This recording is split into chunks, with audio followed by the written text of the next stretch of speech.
Get your hands off that equipment now! Dr. Marshall's voice echoes through the ICU hallway, loud enough for every nurse, patient, and visitor to hear. What the hell do you think you're doing? 41-year-old Marcus stands frozen next to the medical cart, latex gloves on his hands, a patient chart he'd been looking at still in his grip. Around them, the ICU continues its controlled chaos, monitors beeping, nurses rushing between rooms, families waiting anxiously in the corridor. Dr. Marshall, I was just... Marcus keeps his voice calm despite his racing heart. Just what? Touching medical equipment? Reading patient charts? Dr. Marshall's face is red with fury as he strides toward Marcus. You're a janitor. Your job is to mop floors and empty trash. You don't touch medical equipment. You don't read patient files. You certainly don't play doctor. The hallway goes quiet. Everyone is watching now. Nurses pause mid-step. Families stare. Another doctor stops in his tracks. Sir, I wasn't playing doctor. I noticed a pattern with 5 patients and I thought... You thought? Dr. Marshall cuts him off with a laugh that sounds cruel. You're not paid to think. You're paid to clean. There's a difference between a janitor and a physician. A medical degree, years of training, competence. Marcus feels the familiar weight of humiliation settling on his shoulders. The stares, the judgment, the assumption that a black man in janitorial clothes couldn't possibly have anything valuable to contribute to medical care. Dr. Marshall, please. 5 patients on this floor have the same symptoms. Fever, confusion, respiratory distress. All developed symptoms after being here 3 days. That's not normal. I think... Security! Dr. Marshall pulls out his phone. I'm calling security to remove you, and I'm reporting you to your supervisor for violating HIPAA, touching medical equipment, and interfering with patient care. You're fired. Effective immediately. Marcus looks at the chart in his hands. Patient in room 447. 62-year-old man admitted for routine surgery. Developed fever and respiratory symptoms on day 3. Just like the patients in rooms 412, 419, 431, and 438. He tries one more time. Sir, I really think these patients have... I don't care what you think. Get out of my ICU before I have you arrested. But what Dr. Marshall doesn't know about the janitor he's about to have arrested is that Marcus holds a medical degree and a PhD in epidemiology. The uneducated janitor he's humiliating has spent 15 years studying disease patterns and outbreak investigation. And the interference he's dismissing is actually the early detection of a Legionnaire's disease outbreak that will kill 9 people in the next 72 hours if no one acts on Marcus's warning. The epidemiologist who cleans hospital floors is about to go over the arrogant doctor's head and prove that expertise doesn't require a white coat, just the knowledge to recognize what everyone else is missing. And the evidence Marcus is about to provide will save hundreds of lives while destroying the career of the doctor who fired him. St. Catherine's Hospital is a 600-bed facility serving downtown and the surrounding metropolitan area. Built in 1987, expanded 3 times, it handles everything from routine procedures to trauma cases. Level 2 trauma center, busy emergency department, respected cardiology and oncology departments. The ICU, where Marcus worked, is on the 4th floor. 30 beds, usually 85–90% occupied. Handles post-surgical patients, severe infections, cardiac events, anything requiring intensive monitoring. Marcus has cleaned this ICU for 11 months, 5 nights a week, 11 p.m. to 7 a.m. The graveyard shift when most of the hospital is quiet except for emergencies. He mops floors, empties trash, disinfects surfaces, restocks supplies, makes $15.50 an hour, no benefits, no respect. It's a long fall from where he used to be. 15 years ago, Marcus was Dr. Marcus Hayes, MD, PhD, graduated medical school at 26, completed residency in internal medicine, earned a PhD in epidemiology, spent 8 years working for the CDC investigating disease outbreaks, tracking sources, identifying patterns, preventing spread. He was good at it. Brilliant, actually. Had that rare combination of medical knowledge and statistical analysis that made him perfect for outbreak investigation. could look at a cluster of cases and see patterns others missed, saved lives by identifying sources before diseases spread. Then came the case in Atlanta, a cluster of severe respiratory infections at a nursing home. Marcus investigated, traced the source to contaminated humidifiers in the ventilation system, recommended immediate remediation. The nursing home's parent company, a massive healthcare corporation with political connections, pushed back, said his findings were inconclusive, that remediation would be too expensive, that he was overreacting. Marcus had gone public with his findings, contacted the media, showed his evidence, forced the company to act. The company acted, all right. They filed a complaint claiming Marcus had violated patient privacy by discussing cases publicly, claimed he'd falsified data to advance his career, claimed he'd acted unprofessionally and damaged their reputation. The CDC investigated, found no evidence of wrongdoing. Marcus had followed all protocols, hadn't violated privacy, had acted appropriately. But the political pressure was intense. The healthcare corporation had friends in Congress, had donated to the right campaigns. The CDC quietly reassigned Marcus to a desk job reviewing paperwork, took him off Outbreak investigations, made it clear he had no future there. Marcus had resigned instead, thought his credentials would land him another position easily. MD, PhD, 8 years at the CDC, should have been able to write his own ticket, but the healthcare corporation's accusations followed him. Every job application came back with rejections. We went with another candidate. Your background raises concerns. We don't think you're a good fit. The Medical License Board in Georgia opened an investigation based on the company's complaints.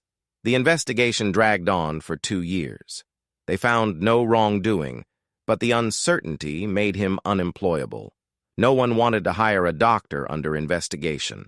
By the time the board cleared him, Marcus was 40 years old, hadn't practiced medicine in 3 years, and was $140,000 in debt from student loans he'd been unable to pay. He applied for medical positions, clinical work, research positions, public health departments, anywhere that would use his training. Nothing.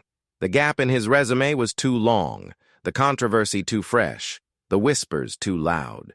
He applied for non-medical positions that valued his education, healthcare administration, insurance companies, pharmaceutical sales, still nothing.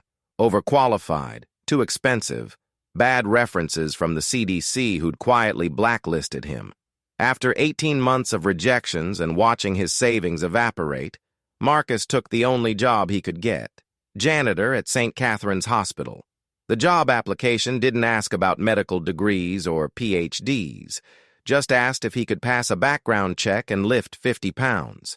He passed both requirements. At 41 years old, Dr. Marcus Hayes, MD, PhD, former CDC epidemiologist, started mopping hospital floors for $15.50 an hour. It was humiliating, degrading. Every day he walked past doctors and nurses doing the work he was trained for. Every day he cleaned rooms where he should have been treating patients. Every day he was invisible, just another janitor pushing a mop cart. But Marcus couldn't turn off being an epidemiologist. The training didn't disappear. The instincts didn't shut down. The ability to see patterns in disease clusters, all of that stayed with him even as he cleaned floors. He noticed things. Infection control violations, hand hygiene lapses, patterns in patient admissions and complications. He'd tried mentioning things to nurses or doctors a few times early on. The responses ranged from dismissive to hostile. "Thanks, but we've got it covered. You're a janitor, not a doctor. Stay in your lane." So Marcus stopped mentioning things, just cleaned, collected his paycheck, tried not to think too hard about the waste of his 15 years of training, until 5 days ago when he noticed the pattern. It started with the patient in room 412, 68-year-old woman admitted for hip replacement surgery. Surgery went fine. Recovery looked good. Then on day 3 post-op, she developed a fever, confusion, respiratory distress, got moved to ICU. Marcus had been cleaning her room when the transfer happened. Heard the nurses discussing it. Post-op infection probably. They're running tests. The next night, patient in room 419, 55-year-old man, cardiac, Catheterization. Routine procedure. Day 3 after. Same symptoms. Fever, confusion, difficulty breathing. Transferred to ICU. Night 3. Patient in room 431. Routine gallbladder removal. Day 3 post-op. Same symptoms. ICU transfer. Night 4. Patient in room 438. Appendectomy. Day 3 after surgery, same progression. Fever, confusion, respiratory issues. ICU. Night 5. Tonight. Patient in room 447. Routine hernia repair. Day 3 post-op. And Marcus had just watched the nurses respond to the call button. Fever, confusion, respiratory distress developing. 5 patients, 5 different surgeries, 5 different doctors, all on the same floor of the hospital, all developing identical symptoms exactly 3 days after their procedures. That wasn't coincidence. That was a pattern. And patterns meant outbreak. Marcus's epidemiologist brain had kicked into high gear. He'd started investigating quietly, looked at which rooms the patients had been in, scattered across the 4th floor, no geographic cluster. Looked at their surgical teams, different surgeons, different OR rooms, no commonality there. Looked at their ages and health backgrounds, ranged from 55 to 73, various underlying conditions, no obvious connection. But they all had the same symptom progression, and they'd all been on the 4th floor for 3 days before symptoms appeared. Marcus had learned over years of outbreak investigation. When you see a cluster of identical symptoms developing after a specific time frame in a specific location, you're dealing with an environmental exposure. Something on the 4th floor was making post-surgical patients sick. He'd narrowed it down.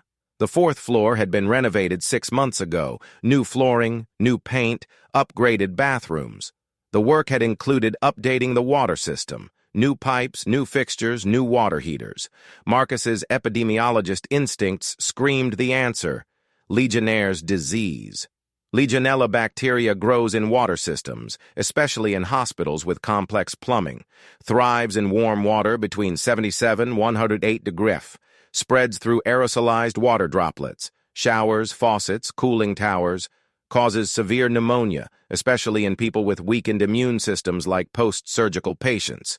Incubation period, 2 to 10 days, most commonly around 3 days. Symptoms: fever, confusion, respiratory distress. Exactly what these 5 patients had. It fit perfectly. New water system 6 months ago.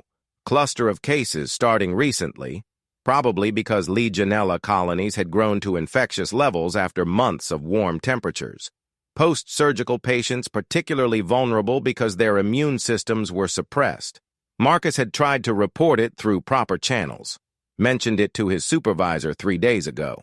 "I think there might be a Legionella problem on the 4th floor." His supervisor had laughed. "You think? You're a janitor. Leave the medical diagnosis to doctors." "But I used to." "I don't care what you used to do. Right now you clean floors. Do your job." So Marcus had done what any good epidemiologist would do. He'd gathered more evidence, looked at patient charts when he could access them discreetly, documented the timeline, photographed water fixtures on the 4th floor, collected all the data he needed to prove his hypothesis. Tonight he'd made the decision to go over everyone's heads. Report directly to Dr. Marshall, the ICU director. Show him the pattern. Convince him to test the water system and start treating these patients appropriately for Legionnaires. That's what he'd been doing when Dr. Marshall had found him looking at the patient chart, gathering the final piece of evidence to make his case. And Dr. Marshall had responded by firing him and threatening to have him arrested. Marcus stands in the ICU hallway, still holding the patient chart, watching Dr. Marshall call security. Nurses and doctors stare at him with expressions ranging from pity to judgment. The janitor who doesn't know his place, getting what he deserves. Marcus makes a decision. He's tried going through channels. He's tried being respectful of hierarchy. He's tried doing things the proper way. Fuck it. People are dying. "Dr. Marshall," Marcus says loudly, clearly, in the voice he used to use when presenting findings to the CDC. "These 5 patients have Legionnaire's disease from contaminated water on this floor. If you don't test the water system and start appropriate antibiotic treatment immediately, more people will die. I have 15 years of epidemiological training, and I'm telling you this is an outbreak. The hallway goes completely silent. Dr. Marshall stares at him. What did you just say? I said these patients have Legionnaire's disease. I'm an epidemiologist. I used to work for the CDC. I've investigated dozens of outbreaks. This is a textbook Legionella cluster, and you're missing it because you're too arrogant to listen to a janitor. Dr. Marshall's face goes from red to purple. You're claiming to be an epidemiologist, a CDC investigator, while working as a hospital janitor? Yes, because I got blacklisted for going against a powerful healthcare corporation. But my training didn't disappear. I can still read disease patterns, and this is Legionnaire's disease from your water system. Several nurses are pulling out their phones. This is going viral within minutes. Janitor claiming to be a CDC epidemiologist, challenging the ICU director's medical judgment. Dr. Marshall steps closer, voice dripping with contempt. Let me be very clear. You are a janitor. You have no medical authority here. Your claims about being an epidemiologist are clearly delusional, and your interference with patient care ends now. He turns to the security guards who've just arrived. Remove this man from the hospital immediately, and if he tries to return, have him arrested for trespassing. The security guards approach Marcus. Sir, you need to come with us. Marcus holds up the patient chart. At least test the water. Please, just test the fourth-floor water system for Legionella. If I'm wrong, you lose nothing. If I'm right, you save lives. The only thing you're right about, Dr. Marshall says coldly, is that you're fired. Get him out of my hospital. The security guards escort Marcus toward the elevator. He doesn't resist. Knows that fighting will only make things worse. But his mind is racing. 5 patients sick. Probably more developing symptoms in the next 24-48 hours. And no one at the hospital will listen because he's just a janitor who couldn't possibly know what he's talking about. As the elevator doors close, Marcus sees Dr. Marshall returning to his rounds, dismissing everything Marcus said. Going back to treating these patients for generic post-surgical infections instead of Legionnaire's disease, treating them wrong, which means they'll get sicker, and some of them will die. Marcus is escorted out of the hospital and banned from the premises. His supervisor meets him at the security office to collect his badge and keys. Doesn't ask for his side of the story. Just processes his termination paperwork and tells him his final paycheck will be mailed. Marcus walks to his car in the employee lot at 3:30 a.m. Gets in, sits there, thinks about what he knows and what he can do about it. He has evidence. Documentation of the 5 cases, timeline, pattern analysis, photos of the water fixtures, everything an epidemiologist would need to prove an outbreak hypothesis. But who will listen to a fired janitor? Marcus pulls out his phone, opens his contacts, scrolls to a name he hasn't called in 3 years. Dr. Sarah Chen, his former supervisor at the CDC. She'd been the only one who'd supported him during the nursing home controversy, had fought to keep him on outbreak investigations, had lost that fight but had told him, "If you ever need anything, call me." He calls. It's 3:30 a.m., but this is an emergency. She answers on the 3rd ring, voice groggy. "Marcus, is that you?" "Sarah, I'm sorry to call so late, but I have an outbreak situation and no one will listen because I'm working as a janitor now and—" "Slow down. Tell me what's happening." Marcus explains. The 5 patients, the symptom pattern, the timeline, the renovated water system, his conclusion about Legionnaire's disease, his attempt to report it and getting fired instead. Sarah is quiet for a moment after he finishes. Then, "Send me everything you have. Photos, timeline, all your documentation. I'll contact the state health department. They can force the hospital to test the water system. Thank you." "Marcus, you said you're working as a janitor?" "Long story. The blacklist stuck. It's all I could get." "Jesus, I'm sorry. I should have fought harder for you." "Not your fault. Just, please get someone to investigate this before more people die." "I will. Send me the evidence now." Marcus spends the next hour in his car compiling everything. Photos of the patient's room numbers and symptom progression charts he'd photographed earlier. His timeline analysis. Photos of the water fixtures showing the renovation dates. His epidemiological assessment written in proper CDC outbreak report format. He sends it all to Sarah at 4:30 a.m., then drives home to his apartment, sits on his couch, waits. At 9 a.m., his phone rings. Sarah. Marcus, I contacted the state epidemiologist. They're sending investigators to St. Catherine's Hospital today to test the water system. Your analysis was compelling enough that they're treating this as a potential outbreak. Thank God. But Marcus, the hospital is denying everything. Dr. Marshall filed a complaint claiming you violated HIPAA by accessing patient information without authorization. They're threatening legal action against you. I was doing my job. I'm a janitor. I'm supposed to be in those rooms. I saw patterns and reported them. I know. But they're framing it as a disgruntled employee making false medical claims. The state investigators will do their job, but you need to be prepared for potential legal consequences. Marcus feels the familiar weight of being punished for doing the right thing. I understand. I'm sorry, Marcus. You keep trying to save lives and keep getting destroyed for it. Story of my career. They hang up. Marcus sits in his apartment, unemployed again, potentially facing legal action, waiting to see if anyone will prove him right before more people die. The State Health Department investigators arrive at St. Catherine's Hospital at 2 p.m., 2 epidemiologists and an environmental health specialist. They meet with hospital administration and Dr. Marshall. Dr. Marshall is dismissive. This is based on the ravings of a fired janitor who claims to be an epidemiologist. There's no outbreak. These are routine post-surgical complications. But the state has legal authority to investigate potential public health threats. They begin testing the fourth-floor water system, collect samples from sinks, showers, ice machines, water fountains. They also review the 5 patients Marcus identified, interview their doctors, review their charts and lab results. By 6 p.m., they have preliminary findings. The senior epidemiologist calls a meeting with hospital administration. Marcus isn't there, he's still banned from the premises, but Sarah calls him immediately after to relay what happened. Marcus, you were right. The rapid test for Legionella came back positive. The fourth-floor water system is heavily contaminated, and all 5 patients are showing laboratory confirmation of Legionnaire's disease. Marcus feels vindication and horror simultaneously.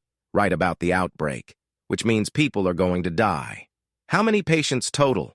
They're testing everyone on the 4th floor now, but Marcus, there are 8 patients showing symptoms. 3 more developed fever and respiratory distress today. If you hadn't reported this, her voice trails off. Tell me they're treating them correctly now. Yes. Appropriate antibiotics for all confirmed and suspected cases. They're flushing the water system, implementing emergency remediation. But Marcus, they're still denying you had anything to do with detecting this. What? Dr. Marshall is claiming their own infection control team identified the outbreak through routine surveillance. They're not acknowledging your report at all, and they're still threatening legal action against you for HIPAA violations. Marcus sits in his apartment, listening to this, feeling a familiar rage building. He'd detected the outbreak days before the hospital did, had tried to report it through proper channels, had been fired and humiliated for it, and now they were stealing credit and threatening to prosecute him. Sarah, what about the state's investigation? Won't they confirm I was the one who reported this? They will, and I'm making sure that's documented. But Marcus, hospitals have powerful legal teams. St. Catherine's is already crafting a narrative where you're a problem employee who violated patient privacy and coincidentally mentioned something they were already investigating. That's bullshit. I know, but it's how these things work.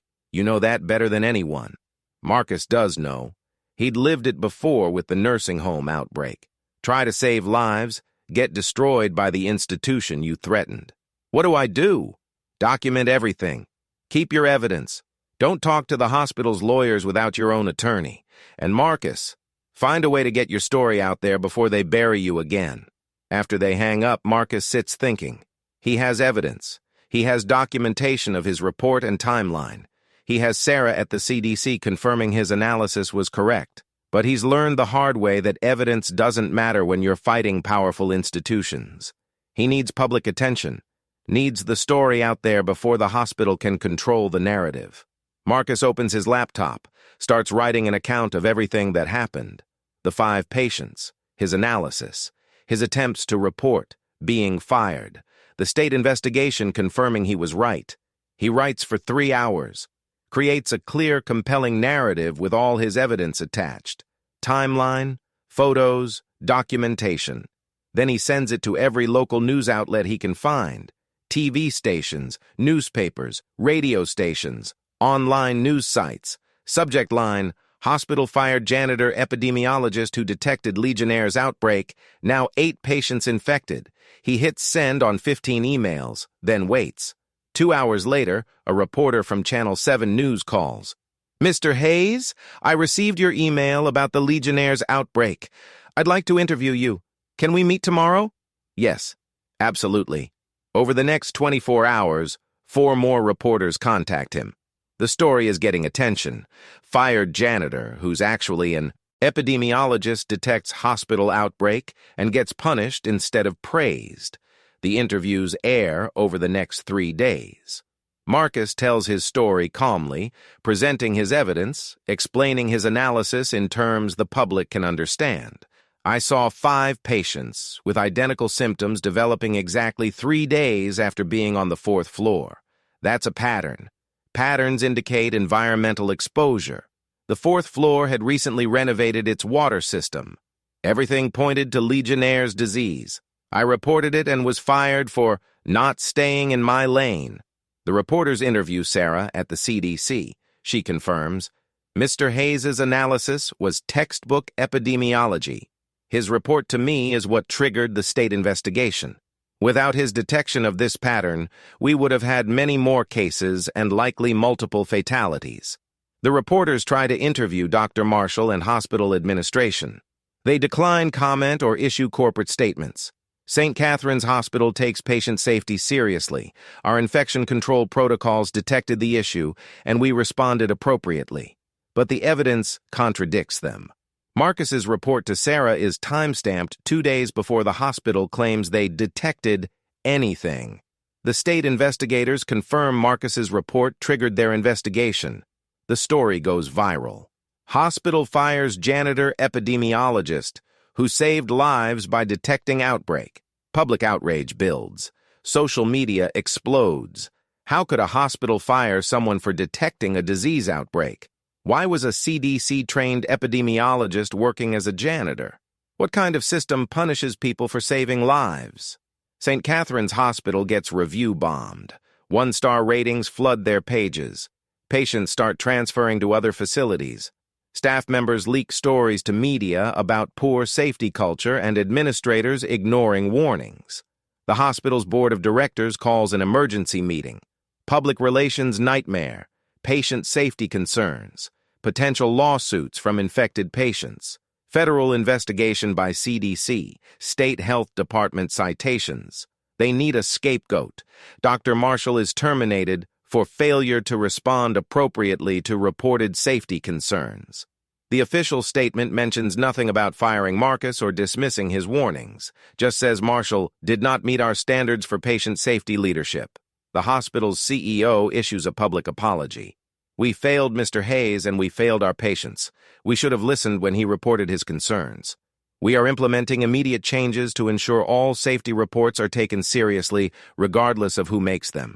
It's a carefully crafted non-apology that admits nothing legally actionable, but it's enough to start shifting public opinion.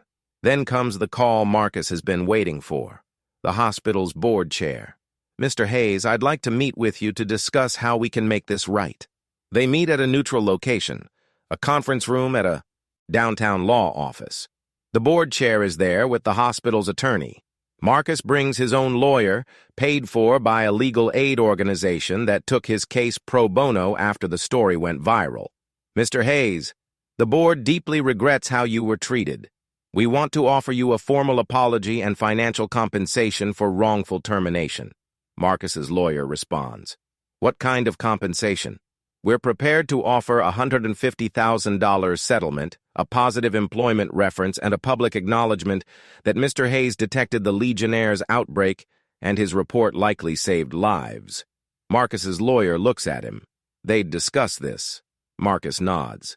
We want $500,000, a full public apology specifically naming Dr. Marshall's actions, and Mr. Hayes reinstated as the hospital's Director of Infection Control and Epidemiology at a salary of $180,000 annually. The board chair and attorney look shocked. That's far more than you'd pay in lawsuits from the families of patients who died or were harmed because you ignored his warnings. Then you'll lose in donations and reputation damage. Than it costs to defend against federal investigations. The attorney starts to argue, but the board chair cuts him off. Can you give us a moment? They step out. Return 15 minutes later. We can do $400,000 settlement, public apology, and a position as infection control consultant at $150,000 annually. That's our final offer. Marcus's lawyer looks at him. It's a good offer. Not everything they asked for, but substantial. Marcus thinks about it. $400,000 would erase his debt and give him financial stability for the first time in years. A $150,000 salary would be more than he made at the CDC, and infection control consultant would let him actually use his training again. But it's not enough. No, Marcus says, I want what we asked for, not because I'm greedy, because you need to send a message that expertise matters regardless of job title. That you'll listen to janitors and CNAs and security guards and anyone else who sees problems. If you make me Director of Epidemiology, you're telling your whole staff that you value knowledge over hierarchy.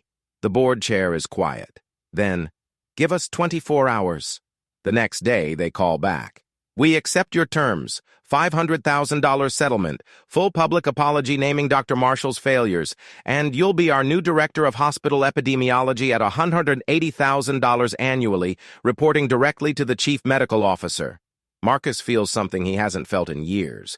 Validation, recognition, a chance to do the work he was trained for. I accept. 6 months later, the transformation is complete and visible. Marcus sits in his actual office. Not a janitor's closet, a real office with windows, a desk, bookshelves, his name on the door. Marcus Hayes, MD, PhD, Director of Hospital Epidemiology. The Legionnaire's outbreak ended with 8 confirmed cases. All survived because treatment started soon. Enough after Marcus's warning. If he hadn't detected it when he did, the state epidemiologist estimated there would have been 25-30 cases with 4 to 6 deaths. Marcus had saved lives. And finally, after years of being punished for doing exactly that, he was being recognized for it. His role at St. Catherine's was everything he'd hoped for. He'd rebuilt the infection control program from scratch, implemented real-time surveillance systems, created protocols where any staff member could report safety concerns directly to him, trained every department on outbreak recognition. He'd personally investigated 3 potential outbreaks in his first 6 months, all caught early, all contained quickly. The hospital's infection rates had dropped 35%. Patient safety scores had improved dramatically. But Marcus's biggest accomplishment wasn't the statistics. It was the culture change. He'd created a program called Every Eye Counts, where environmental services staff, food service workers, security guards, everyone in the hospital, received basic training in infection recognition and reporting, taught them what patterns to look for, gave them direct access to report concerns without going through hierarchies that might dismiss them. In 6 months, that program had led to 12 early detections of potential problems. Contaminated food caught by a cafeteria worker, medication storage issues spotted by a housekeeper, hand hygiene violations noticed by a security guard. Marcus had proven that expertise existed at every level. You just had to listen. The hospital had issued its public apology as promised. Full page in the newspaper. Post on their website. Video from the CEO specifically acknowledging that they'd failed Marcus and that Dr. Marshall had been wrong to dismiss his warnings. Dr. Marshall himself had moved to another state. His medical license was under review for failure to respond appropriately to patient safety concerns. Unlikely he'd lose it, but his reputation was destroyed. No major hospital would hire him after this. Marcus felt no satisfaction in that. He'd never wanted to destroy anyone, just wanted to save lives and be allowed to do the work he was trained for. The $500,000 settlement had changed Marcus's life. He'd paid off all his student loans, bought a decent car, moved to a better apartment, had savings for the first time in years. Financial security he thought he'd never have again. But more than the money, he had purpose again. Was using his MD and PhD. Was doing the work he'd spent 15 years training for. Was making a difference. His phone rang. Sarah Chen from the CDC. Marcus, I'm calling with an offer. The CDC wants you to join our hospital infections program as a senior epidemiologist. You'd investigate outbreaks nationally, develop best practices, train hospital staff, $160,000 salary to start, full benefits, based in Atlanta. 3 years ago, Marcus would have jumped at this offer. Returning to the CDC, vindication, redemption. Now he paused. Sarah, I appreciate that, but I think I'm going to stay where I am. Really? I thought you'd want to come back. I did. For years, that's all I wanted. But I've built something here. I'm making a real impact, and I'm proving that hospitals can value expertise from anyone, not just people with the right credentials and job titles. I understand. But Marcus, the offer stands. If you ever change your mind, call me. After they hung up, Marcus sat in his office looking at the wall where he'd hung his medical diploma and PhD certificate. Next to them, he'd framed his old janitor name tag. Marcus, Environmental Services, a reminder of how far he'd fallen and how far he'd climbed back, of expertise hidden in unexpected places, of the importance of listening to everyone, not just people with impressive titles. Marcus's assistant knocked on his open door. Dr. Hayes, you have a visitor. She says it's about a job. A young black woman entered, early 20s, wearing housekeeping scrubs. She looked nervous. Dr. Hayes, my name is Keisha. I work in environmental services here. I heard your story about how you were a janitor and you detected the outbreak, and I wanted to talk to you. Of course. Sit down. How can I help you? Keisha sat, fidgeting with her hands. I have a biology degree. I was supposed to go to medical school, but I couldn't afford it. So I've been working here as a housekeeper for 3 years, trying to save money, and I notice things. Medical things. But no one listens because I'm just a housekeeper. Marcus felt a wave of recognition. This was him 3 years ago. Tell me what you've noticed.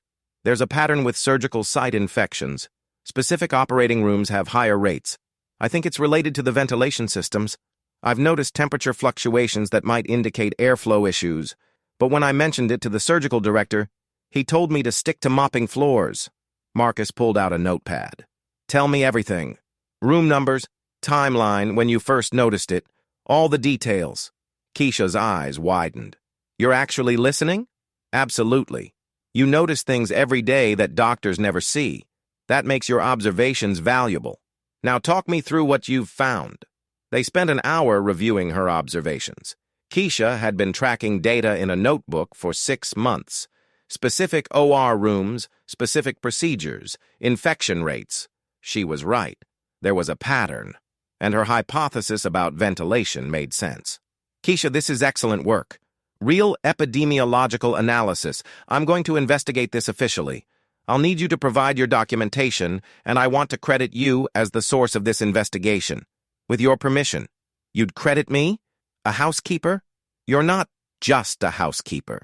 You're an observer with scientific training who detected a pattern. That makes you an epidemiologist whether you have the title or not. Keisha's eyes filled with tears. No one's ever... Thank you. You did the work. I'm just making sure you get recognized for it. Marcus paused. And Keisha, about medical school. If you're still interested, I can help. I have contacts at admissions offices. I can write recommendations. And this hospital has scholarship programs for employees pursuing advanced degrees. Really? Really? Your observations here prove you have exactly the kind of analytical mind that makes great doctors. Don't let financial barriers stop you from using that gift. Keisha wiped her eyes. I don't know what to say. Say you'll let me help. And say you'll keep noticing things and reporting them. That's how we keep patients safe, Everyone paying attention, everyone valued for what they see. After Keisha left, Marcus sat at his desk feeling something profound. He'd spent years being dismissed, being told his observations didn't matter because of his job title. Now he had the power to make sure that never happened to anyone else. His phone buzzed. Email from the chief medical officer. Marcus, can you present at next month's board meeting? They want to hear about the Every Eye Counts program. Several other hospitals are interested in implementing similar programs. Marcus typed his response. Absolutely. I'll prepare a presentation on how to value expertise at every level of healthcare. He looked at his framed janitor name tag again. Thought about the night he'd been fired for trying to save lives. Thought about the years of grinding poverty and humiliation working a job that wasted his training. It had been hell, but it had taught him something crucial. Expertise doesn't require the right job title, the right clothes, or the right respect from people in power. Expertise just requires knowledge and the courage to use it even when no one wants to listen. And now Marcus had a platform to teach that lesson to an entire healthcare system. 2 years after being fired as a janitor, Marcus stood at a podium addressing 800 healthcare workers at a national patient safety conference. When I was working as a hospital janitor, he began, I detected a Legionnaire's disease outbreak that would have killed multiple patients. The ICU director fired me for interfering with medical care, because in his mind, janitors couldn't possibly have valuable medical knowledge. The audience was silent, listening. But I wasn't just a janitor. I'm an MD with a PhD in epidemiology. I'd spent 15 years investigating outbreaks. My interference was actually expert analysis based on textbook disease pattern recognition. I was right. The hospital was wrong, and their dismissal of my warnings almost cost lives. Marcus paused, looking at the crowd of doctors, nurses, administrators. Here's the question I want you to think about. How many other experts are working in your hospitals right now in jobs that don't match their training? How many janitors have biology degrees? How many security guards are former EMTs? How many cafeteria workers are immigrants with medical training from their home countries that isn't recognized here? He clicked to the next slide showing statistics. Research shows that approximately 15 to 20% of hospital support staff have college degrees. About 5% have advanced degrees. Many are overqualified for their positions due to economic circumstances, immigration barriers, discrimination, or career changes. That's thousands of highly educated people whose expertise you're ignoring because you judge them by their job titles instead of their knowledge. Another slide. At St. Catherine's Hospital, we created the Every Eye Counts program. We trained all staff, regardless of position, to recognize and report potential safety issues. We gave them direct reporting channels that bypass hierarchy. We made it clear that observations from a housekeeper carry the same weight as observations from an attending physician.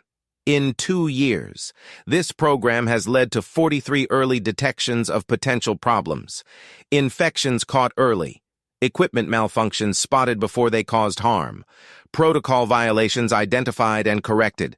We estimate this has prevented 15 serious adverse events and saved at least 4-6 lives. Marcus clicked to a photo of Keisha in a white coat. This is Keisha Thompson. 2 years ago, she was a housekeeper at our hospital. She detected a pattern of surgical site infections that our surgical team had missed. Her observations led to an investigation that found ventilation problems in 3 operating rooms. We fixed the issue. Infection rates dropped 40%. Keisha is now in her first year of medical school, full scholarship funded by our hospital. She'll graduate in 3 years and return to work for us as a physician, because we recognized her expertise and invested in it instead of dismissing it. Another slide showing 5 more staff members. These are 5 other St. Catherine's employees who are now in degree programs, nursing school, public health, healthcare administration.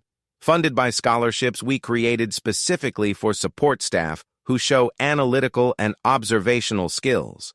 We're turning housekeepers and food service workers into nurses and administrators because we recognized they already had the minds for healthcare. They just needed the credentials and opportunity. Marcus looked directly at the audience. Here's what I'm asking you to do. Go back to your hospitals and look at your support staff with fresh eyes. Talk to your janitors, your security guards, your cafeteria workers. Ask them what they've noticed, what patterns they see, what concerns they have. Actually listen to their answers. You'll be amazed what you learn. Because expertise doesn't require a white coat.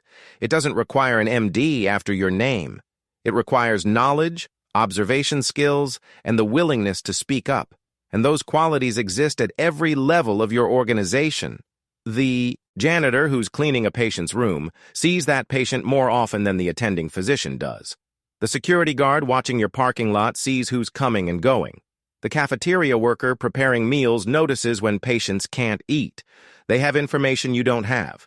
If you create a culture where their observations are valued, you'll catch problems earlier and save more lives. Marcus clicked to his final slide, a photo of his old janitor name tag next to his current business card. I know what it's like to have expertise that no one wants to recognize, to see problems that no one wants to hear about, to be dismissed because your job title doesn't match your knowledge. It's crushing, degrading, infuriating. But I also know what it's like to finally be heard, to have my analysis valued, to save lives using knowledge I fought hard to acquire. That feeling is why most of us went into healthcare in the first place, to use our skills to help people. So let's make sure everyone in our hospitals gets to experience that.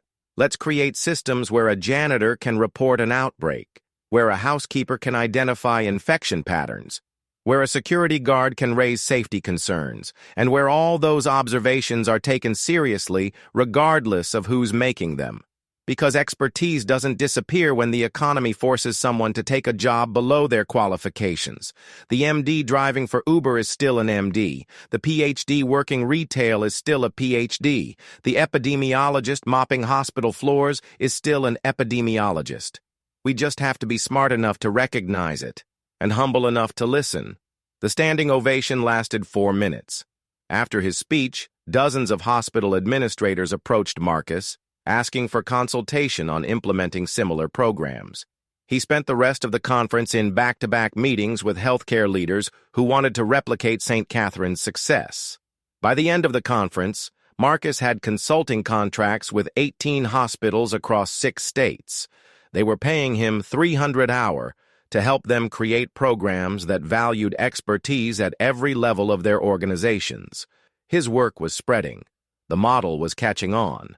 Healthcare systems were starting to recognize that the most valuable observations often came from the people closest to patients, and those people weren't always doctors. 3 years after being fired as a janitor, Marcus received an email that made him stop and read twice.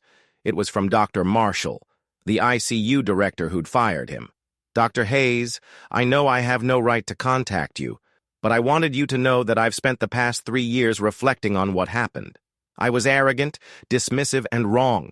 I nearly cost lives because I couldn't imagine that a janitor might know more than I did. My behavior was inexcusable. I don't expect forgiveness, but I wanted you to know that I've changed how I practice medicine. I listen now, to everyone, especially to people whose expertise isn't obvious from their job titles. I'm a better doctor because of what you taught me, even though I fought that lesson as hard as I could. Thank you for saving those patients despite my failures, and I'm sorry for what I put you through. You deserved better, Dr. Richard Marshall. Marcus read the email 3 times. It didn't undo the humiliation of being fired, didn't erase the months of unemployment and fear, didn't compensate for years of working below his qualifications. But it was something: acknowledgement, growth, a recognition that dismissing people based on job titles was wrong. Marcus typed a response. Dr. Marshall, I appreciate your message. What happened was painful, but it taught both of us important lessons. I learned that expertise survives even when institutions try to suppress it. You learned that knowledge exists in unexpected places. Both lessons make healthcare better. I hope you're continuing to listen to everyone on your team, regardless of their position. That's how we keep patients safe. Marcus Hayes. He hit send, then closed his laptop and looked around his office. 3 years ago, he'd been cleaning this building for $15.50 an hour. Invisible, dismissed, humiliated. Now he was director of hospital epidemiology, making $180,000 a year. consulting with hospitals nationally, speaking at conferences, training the next generation of healthcare workers to value expertise wherever they found it. The path hadn't been straight, but he'd found his way back to meaningful work, and he'd used his experience to make the system better for everyone who came after him. 5 years after the Legionnaires' outbreak, Marcus received a call from the CDC. Not Sarah this time, the director himself.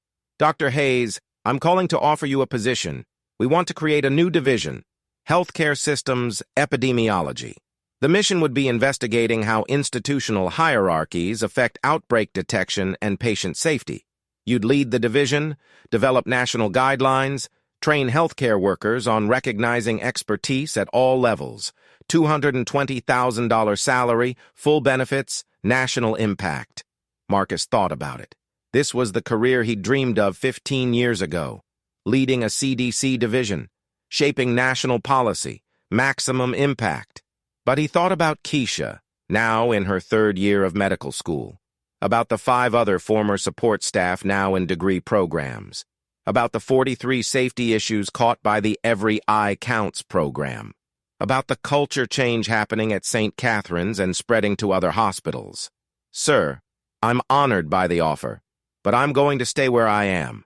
I'm making real change here, teaching hospitals to value the expertise that already exists in their buildings instead of ignoring it. That work feels important in a way that national guidelines never could." "I understand. But Dr. Hayes, the offer stands. When you're ready to scale your impact nationally, call us." Marcus hung up and smiled. 5 years ago, the CDC wouldn't hire him as a janitor. Now they wanted him to lead a division. The irony wasn't lost on him, but he'd learned something important. Sometimes the greatest impact comes from staying local, from changing one institution so thoroughly that others have to notice and follow, from proving that a different way was possible and better. St. Catherine's Hospital had become a model. Infection rates lowest in the region, patient safety scores highest in the state, staff satisfaction through the roof because people felt valued regardless of position, and a steady pipeline of support staff moving into professional healthcare roles because someone finally recognized their potential.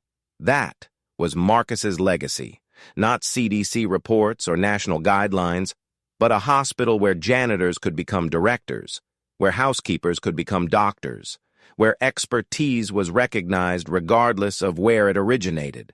And that felt like enough, more than enough. It felt like vindication for every humiliating moment of those months mopping floors while knowing he could save lives if only someone would listen. He'd made them listen. And in doing so, he'd changed not just his own life, but the lives of everyone who'd been dismissed because their job title didn't match their knowledge. Have you ever been underestimated because of your job? Have you ever worked a position far below your qualifications? Have you ever had your expertise dismissed because people judged you by your title instead of your knowledge? Share your story in the comments below. Subscribe to our channel for more stories of hidden expertise, dismissed knowledge, and the moments when the underestimated prove everyone wrong. Because somewhere right now, a brilliant person is mopping floors. A PhD is working retail. An expert is serving coffee. A genius is driving for rideshare. Don't assume you know someone's capabilities based on their current job. You don't know their story. You don't know what they've survived. You don't know what they're capable of. The janitor might be an epidemiologist. The housekeeper might be a biologist. The person you're dismissing might be the expert who saves your life. Marcus proved that.